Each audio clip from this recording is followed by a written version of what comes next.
Bonjour à tous, bienvenue dans ce nouveau format 3 minutes pour parler des entreprises en difficulté. Aujourd'hui, je vous parle de la procédure de conciliation. La procédure de conciliation, c'est une procédure préventive, amiable de traitement des difficultés.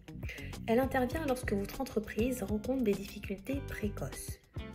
Pour pouvoir bénéficier d'une procédure de conciliation, votre entreprise ne doit pas être en état de cessation des paiements depuis plus de 45 jours.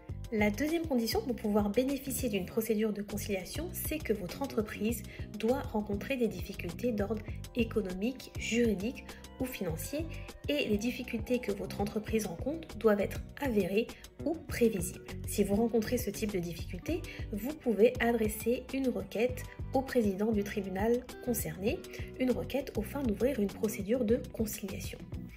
Il y aura un conciliateur qui sera nommé, vous avez la possibilité de le choisir, et ce conciliateur va se rapprocher de vos principaux créanciers pour pouvoir négocier avec eux des délais de paiement. La conciliation, elle a plusieurs avantages.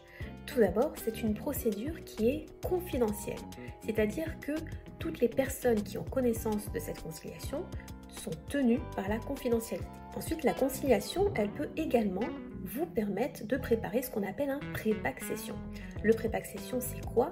C'est un plan de cession partiel ou total de votre entreprise qui sera mis en œuvre dans le cadre d'une procédure collective ultérieure.